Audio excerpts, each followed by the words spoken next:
electricity shortages. At a time when Africa is hungry for reliable and clean energy, Burkina's move could set a precedent for other nations.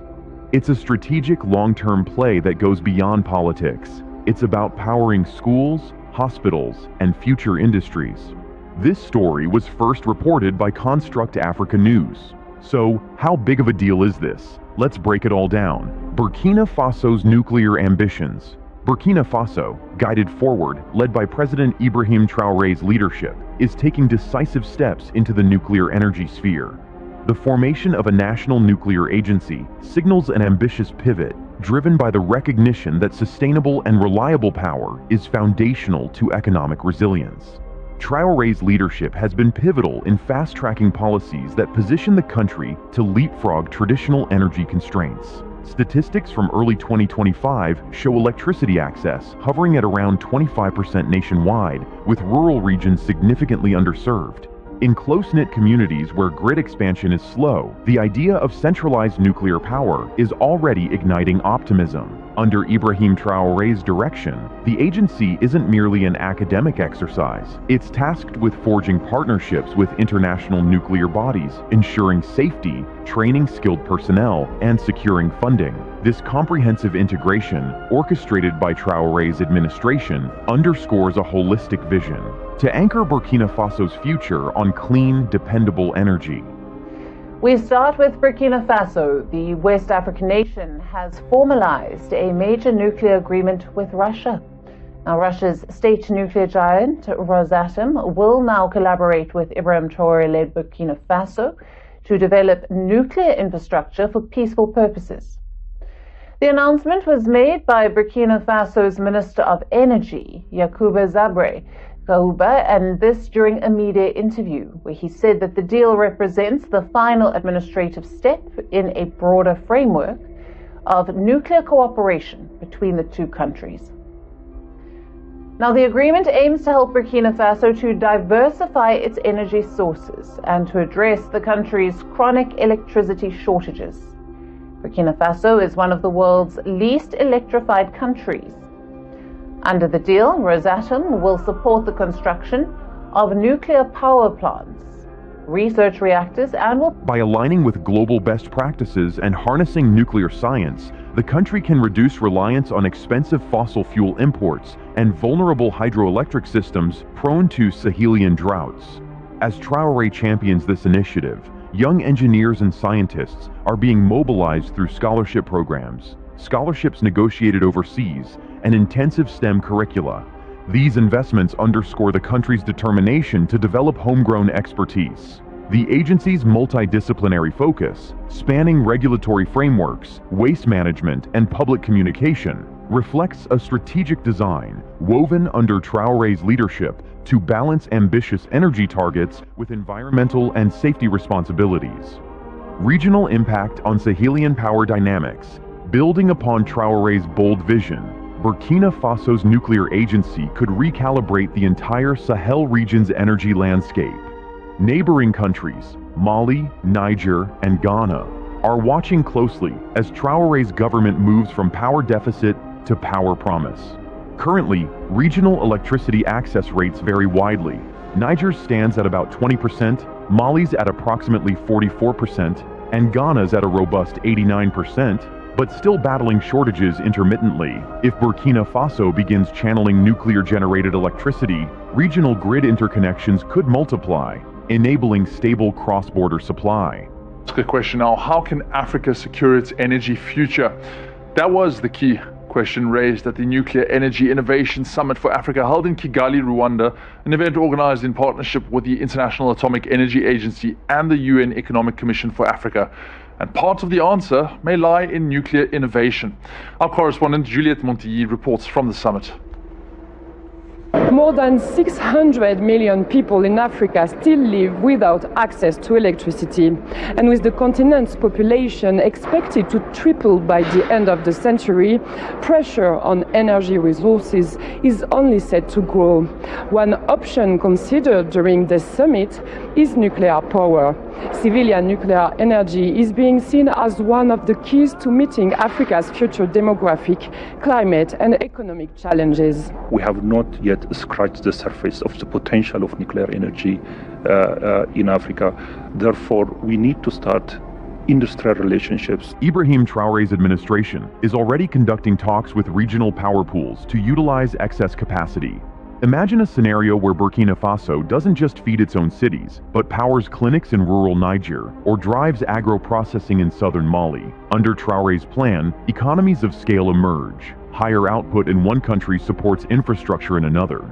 This cooperation could stimulate joint investments in high-voltage transmission lines, harmonized regulatory frameworks, and shared training centers, embodying Traoré's commitment to regional integration. Critics might question nuclear's costs or suitability in rural Sahelian settings, but Traoré's leadership answers with a compelling case. Nuclear energy supplies stable, high-density power that enhances irrigation, supports telecom expansion, and undergirds modern logistics chains. While solar has its place, and Burkina Faso continues to invest in decentralized solar microgrids, nuclear energy under Traoré is positioned as the backbone infrastructure. By catalyzing partnerships with ECOWAS and regional development banks, Traoré's vision extends beyond national borders. The establishment of a nuclear agency is, in his view, a diplomatic tool as much as an energy solution. Economic opportunities, jobs, and skills pipeline. Economic transformation follows Traoré's nuclear ambitions, with the new agency lighting pathways to job creation and skill acquisition. Nuclear infrastructure requires a workforce ranging from mechanical and civil engineers to nuclear physicists, radiation safety officers, and lab technicians. Burkina Faso has, under Traoré's leadership, initiated scholarship programs for students to pursue nuclear engineering in globally reputed universities. Partner institutions in France, Canada, and South Korea are set to host trainee cohorts later this year, with return of service agreements mandating their contribution to the national program. Further, Traoré's government has rolled out vocational training centers across Ouagadougou and Bobo-Dioulasso. These centers provide programs in nuclear instrumentation, waste management, cybersecurity, and reactor maintenance. Local businesses in areas like steel fabrication, cement production, and precision machining are aligning to meet the infrastructure needs of reactor construction. This is across the nuclear fuel cycle. The deal follows Russia's approval last week of similar nuclear arrangements with Mali, another junta-led neighbor in the Sahel region.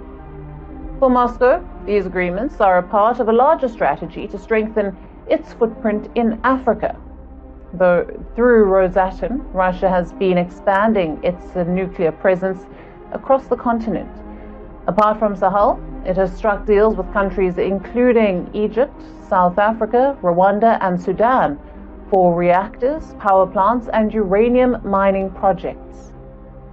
Experts say these deals are designed to advance Moscow's geopolitical interests, allowing Vladimir Putin to build strategic alliances and gain resource access, as well as circumvent Western sanctions.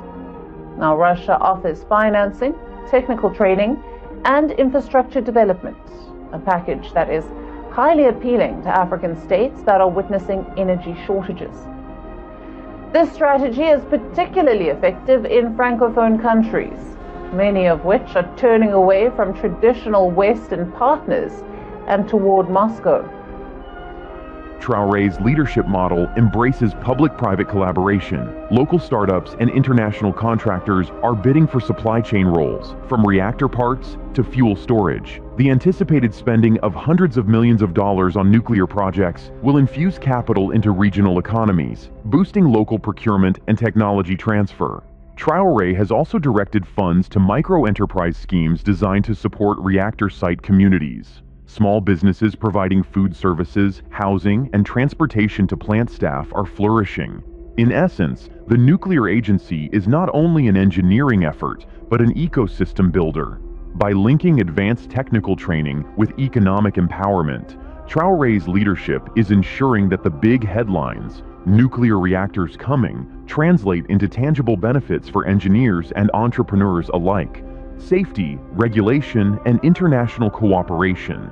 At the heart of Traoré's drive is a commitment to nuclear safety and stringent regulatory practices. The newly formed agency is modeled after international best-in-class regulators, like France's ASN and Canada's CNSC. Its structure comprises inspectorates, licensing divisions, and emergency preparedness units, staffed by newly trained specialists. Ibrahim Traoré's leadership ensures the regulatory framework is robust from day one. Burkina Faso has already signed technical cooperation agreements with the International Atomic Energy Agency, IAEA, providing inspectors and peer evaluators to help validate safety protocols. Traoré's government has invited IAEA missions to conduct Integrated Regulatory Review Service, IRS, evaluations next quarter, an important step to obtain certification and public trust. Parallel to regulation, emergency preparedness is thoroughly integrated. National drills, mock evacuations, and community education campaigns are being conducted under Traoré's mandate. These include simulations involving off-site personnel, hospitals, and media. Radiological monitoring stations are being installed in potential reactor zones, with real-time data feeding directly into online dashboards. Traoré's leadership orchestrates transparency. Public information sessions now happen monthly, with town halls explaining radiation basics, reactor function, and contingency plans. Local journalists receive training to report responsibly, countering misinformation. Furthermore, cross-border cooperation is underway. Mali and Niger have been offered satellite access to Burkina Faso's radiological networks, reinforcing regional nuclear safety. Research collaborations are also brewing. The nuclear agency, under Traoré's guidance, is negotiating joint studies with South African and Nigerian universities on radioactive isotope applications in medicine and agriculture, clean energy transition, and climate impact. In the global fight against climate change, Ibrahim Traoré's government positions nuclear energy as a cornerstone of Burkina Faso's clean energy transition. Despite low per capita emissions, Burkina Faso is vulnerable to extreme weather, droughts, and erratic rains that threaten agriculture and hydroelectric power. Traoré's initiative integrates nuclear to reduce carbon footprints while enhancing energy security. Recent data shows that if Burkina Faso brings even a small modular reactor, SMR, online, its CO2 emissions intensity could drop by 10 to 15% by 2030. Global cooperation with international institutions such as the International Atomic Energy Agency. So we put in place the necessary legal, regulatory, safety, and other conditions so that we put the foundation to build value addition in the nuclear industry. South Africa is currently the only country on the continent operating nuclear power reactors, and nuclear energy accounts for only about 5% of the country's electricity mix. But more and more African nations are showing interest and laying the foundations for future civilian programs. International cooperation is ramping up, with major powers vying for influence. Russia, through its state-owned company Rosatom, is already active in Rwanda, focusing on scientific cooperation and training. And the United States has signed an agreement with Ghana to help develop small modular reactors. One of the key innovations highlighted at the summit is precisely small modular reactors. The nuclear agency is collaborating with climate analysts to quantify these impacts. Traoré emphasizes that nuclear complements solar and wind. Solar projects in Sahelian zones remain vital, with over 200 megawatts of new capacity planned under his administration. But solar and wind are intermittent. Traoré argues that nuclear baseload capability stabilizes the grid, allowing renewables to scale without jeopardizing supply. This integrated model under Traoré's vision ensures energy decarbonization is systematic and reliable. The agency's resource plan includes a hybrid model. Nuclear pilots near grid hubs feed continuous power, supporting renewable generation on outer nodes. The result? A cleaner, more resilient grid architecture. Traoré is also steering the nuclear program toward carbon finance opportunities. The carbon reduction profile attracts green bonds and climate funds, leveraged under his leadership. Proceeds can finance off-grid solar in villages, create resilient water systems, and fund climate-smart agriculture. In effect, Burkina Faso's nuclear agency becomes a climate accelerator. Public engagement and countering skepticism. Nuclear projects often spark public anxiety, but under Ibrahim Traoré's leadership, Burkina Faso's nuclear agency is shifting the conversation toward community empowerment. The agency is launching an inclusive communications campaign designed to bring citizens into the nuclear narrative, demystifying technical concepts and addressing safety concerns. Town hall events are being held in provinces near proposed reactor sites, featuring interactive exhibits on radiation, reactor control, and emergency response. Under Traoré's direction, communities are also offered local reference groups, panels that include teachers, healthcare workers, farmers, and religious figures. These groups receive training and act as liaison points, ensuring voices from the ground feed into project decisions. Preliminary surveys in targeted communities suggest growing support, with over 60% now viewing nuclear energy positively. Traoré's strategy incorporates youth engagement. An annual Nuclear Innovation Challenge invites high school teams to propose applications of isotopes in medicine or agri-food tech. Winning teams earn scholarships and grants, reinforcing Traoré's message that nuclear is not remote or elite, but future-facing and accessible. Media outreach also plays a key role. The agency, under Traoré, sponsors story packages on national TV and radio, featuring local electricians explaining grid resilience or health workers discussing isotope-based diagnostics. Journalists are given hands-on training in covering nuclear topics safely and accurately. By creating this ecosystem of informed stakeholders, Traoré's leadership diffuses fear and fosters co-ownership. The focus shifts. Nuclear energy becomes not a distant technology, but a community tool for development. Engagement processes include feedback channels, hotlines, online forums, and suggestion boxes, ensuring responsive governance. Medical and agricultural applications of nuclear science. Under Ibrahim Traoré's transformative agenda, Burkina Faso's nuclear agency extends beyond electricity, unlocking applications in healthcare and agriculture that can elevate quality of life nationwide. The agency has outlined initiatives to expand radiology and nuclear medicine in urban hospitals, detecting cancers early with affordable gamma cameras and isotopic tracers. Traoré's leadership secured international partnerships, like the IAEA's PACT program, to train radiologists, establish isotope labs, and ensure reliable supply chains for short-lived isotopes.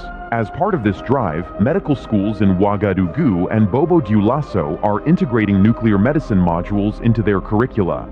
Scholarships under Traoré's government support around 50 students annually to specialize in radiochemistry or medical physics, with the mandate to return and serve locally. Meanwhile, in agriculture, the nuclear agency is deploying radiation-based techniques to enhance food safety and crop resilience. Under Traoré's oversight, pilot programs at the National Agricultural Research Station use irradiation to eliminate pests in grains, prioritizing rice, millet, and sorghum, essential staples. The result: longer shelf life, fewer post-harvest losses, and reduced pesticide use. The agency's Soil Science Division, spearheaded by Ibrahim Traoré's strategic coordination, employs nuclear tracers to study nutrient uptake and optimize fertilizer use. Preliminary results show 20% efficiency gains in nitrogen use, a game changer in resource-limited rural farms. These agricultural shifts not only boost productivity, but also link smallholder farmers to larger markets, where standards for irradiated, pest-free food fetch premiums. Market access is further enhanced by the agency's certification services, regionally recognized labels indicating radiation-tested goods. Traoré's model of integrating nuclear science into health and agriculture demonstrates multiplicative utility. It ties modern technology to everyday needs: clean water, healthy crops, timely cancer diagnosis, benefiting city and village alike. Deepened dramatically in the past year, not just in energy, but also in security. The country has expelled French troops and is now working closely with Russia to fight Islamist insurgencies. In May, Burkina Faso's military leader, Ibrahim Traoré, met with Russian President Vladimir Putin in Moscow and called for stronger military ties. Traoré said his country has many projects lined up with the Russian Defense Ministry. Now, as Burkina Faso pursues a strategic realignment, its partnership with Russia signals a broader shift across the Sahel, where military-led governments are looking for new partners for energy, security, and development support. Now, for more on this, we have with us Beverly Ochieng, who is a senior analyst at Control Risks, joining us live from Senegal, Dakar. Financing the nuclear vision and scaling up. All the promise of nuclear transformation coalesces under Traoré's financial roadmap. Traoré's administration has crafted a multi-tiered funding strategy combining government budgets, international financing, and private capital. The backbone is a sovereign green bond launched in March 2025, raising $500 million with proceeds earmarked for reactor infrastructure, training hubs, and regulatory systems. This was enabled by Burkina Faso's improved fiscal performance under Traoré, with debt to GDP dipping from 51% in 2023 to 47% in 2025, an achievement tied to austerity measures and growth in mining tax revenues. On the international front, the nuclear agency, supported by Traoré's office, is negotiating concessional loans from the African Development Bank, Afreximbank, and the French AFD. Early terms indicate sub-2% interest rates with 20-year tenors. Traoré's leadership also solicits technology partners under public-private partnerships.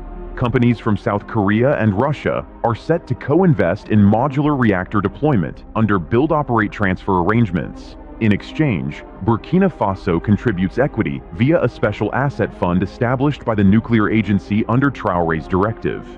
European utility companies are also signaling interest via integrated power purchase agreements. Taken together, Traoré's funding model is diversified and sustainable. It separates capital access from political cycles and balances public accountability with investor confidence.